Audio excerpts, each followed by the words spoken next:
বস সুরত ধারাবাহিকের দর্শকদের সামনে এলো নতুন ধামাকা।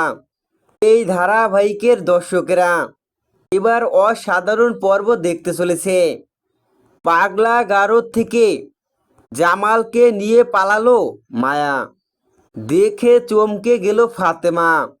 বস সুরত ধারাবাহিকে এমনই উত্তেজনায় ভরা পর্ব আসতে চলেছে।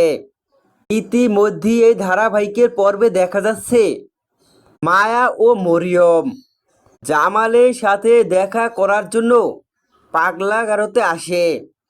সেখানেই মায়া ও মরিয়মের সামনে পাগলের মতো করছে জামাল। জামাল বলছে, তুমিও পাগল, আমিও পাগল, সবাই পাগল। এভাবেই পাগলামি করছে জামাল। জামালের এই পাগলামি দেখে প্রচণ্ড কষ্ট পায় মায়া। মায়া মরিয়মকে বলছে জামালের এই অবস্থা কেন। আসলে যে জামালের এই অবস্থার জন্য সম্পূর্ণই দায়ী হচ্ছে মরিয়ম।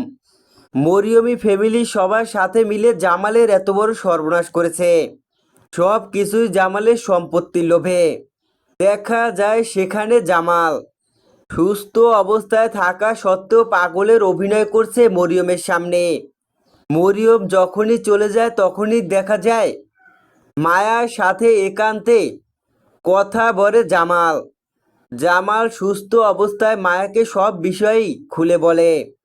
এরপরই দেখা যায় মায়া জামালকে নিয়ে পাগলা গারদ থেকে পালায়।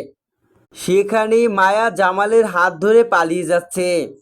পিছনে ডাক্তার লোকগুলো জামালকে ধরার জন্য ছুটছে।